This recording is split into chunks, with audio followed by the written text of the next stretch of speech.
एक गांव में दो दोस्त रहते थे। एक का नाम मोहन और दूसरे का नाम सोहन था। दोनों में बहुत ही गहरी मित्रता थी। मोहन बहुत ही धार्मिक व्यक्ति था, वह हमेशा भगवान की भक्ति में लीन रहता था, जबकि सोहन बहुत ज्यादा मेहनती था। एक बार दोनों ने 1 बीघा जमीन लेकर उसमें फसल उगाने के बारे में सोचा, जिसके बाद वह एक अच्छा सा घर बनाना चाहते थे। इसके बाद दोनों दोस्तों ने खेत खरीद लिया।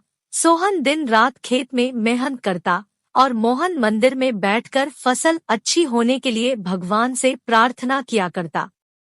इसी तरह से समय बीतता गया और कुछ दिन बाद फसल पक गई। फसल पकने के बाद उसकी कटाई करके उसे बाजार में जाकर बेच दिया। इसके बाद उन्हें अच्छा पैसा मिला।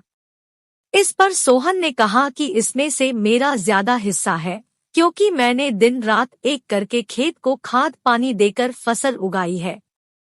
लेकिन यह बात सुनकर मोहन गुस्सा हो जाता है और कहने लगता है कि धन का ज्यादा हिस्सा मुझे मिलना चाहिए, क्योंकि मैंने अपने खेत में अच्छी फसल होने के लिए भगवान से प्रार्थना की है, और जब तक भगवान की मर्जी ना हो तब तक कोई भी कुछ नहीं कर सकता है। दोनों इसी बात को लेकर लड़ने लगे। अब यह बात गांव के मुखिया तक पहुंच गई। गांव के मुखिया ने सारी बात सुनने के बाद एक फैसला किया। मुखिया ने दोनों दोस्तों को चावलों की एक बोरी दी, जिसमें चावलों के बीच छोटे छोटे कंकड़ मिले हुए थे। मुखिया ने कहा, इस चावलों की बोरी को घर ले जाओ और इसमें से सुबह तक चावल और कंकड़ अलग अलग करके लेकर आओ, फिर मैं सुबह फैसला करूंगा कि फसल का ज्यादा धन किसको मिलना चाहिए। दोनों अपनी अपनी चावलों की बोरी लेकर घर चले गए।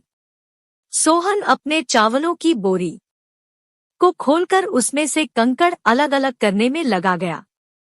मोहन अपनी चावलों की बोरी को लेकर मंदिर में चला गया और भगवान से चावलों से कंकड़ को अलग करने के लिए प्रार्थना करने लगा। बोले ही, भगवान मेरे चावलों से कंकड़ अलग कर दो। दोनों अगली सुबह मुखिया के पास पहुंचे।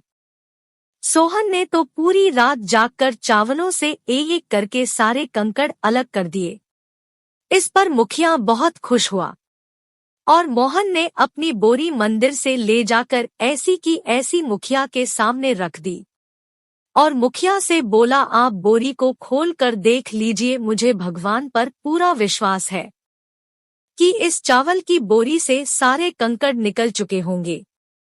लेकिन जब मुखिया ने चावलों की बोरी खुलवाई तो देखा सारे कंकड़ चावलों के बीच ही मौजूद थे। मुखिया ने मोहन को समझाते हुए कहा कि भगवान भी हमारी मदद जब ही करते जब हम अपनी तरफ से मेहनत करते हैं। यह बात समझाते हुए मुखिया ने फसल का ज्यादा धन सोहन को दे दिया। इसके बाद से मोहन भी सोहन के साथ खेत में मन लगाकर मेहनत करने लगा।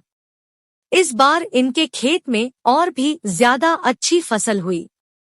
मोरल ऑफ द स्टोरी, यह कहानी हमें सिखाती है कि हमें कभी भी पूरी तरह से भगवान के भरोसे पर नहीं बैठना चाहिए, क्योंकि भगवान भी हमारी सहायता तभी करते हैं जब हम अपनी तरफ से मेहनत करते हैं।